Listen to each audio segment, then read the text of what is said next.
You know, as long as I've been a Christian, I still have daily fights with the devil, with the enemy, always coming in, always trying to tempt me. And sometimes it gets discouraging. I'm thinking, why am I not more mature? Why do I feel like I'm always in that battle?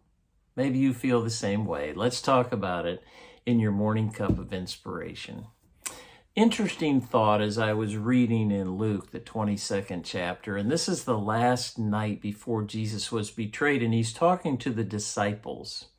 And listen to what it says, and we'll talk about what I just mentioned. It says in 31, the 31st verse, Jesus is talking to Peter. It says, Simon, Simon, Satan has asked to sift you as wheat. That's the 31st verse.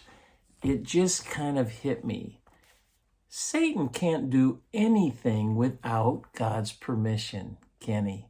He had to ask if he could attack Peter.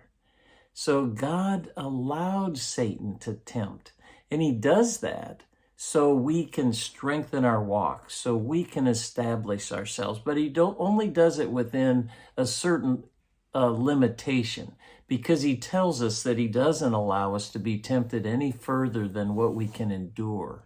So when you're going in through that season and feeling you're tempted at God, realize God's allowing that for a purpose in your life. But here's the promise that he goes on to say. In the next verse, he says, but I've prayed for you, Simon, that your faith may not fail. And when you've turned back, strengthen your brothers. So he's praying that our faith will be strong enough to not fail. He tells us in Hebrews, he's interceding as our mediator. Jesus is allowing some of that temptation, but he's praying for us. He's cheering us on. He's giving us what we need to be strong enough to overcome that.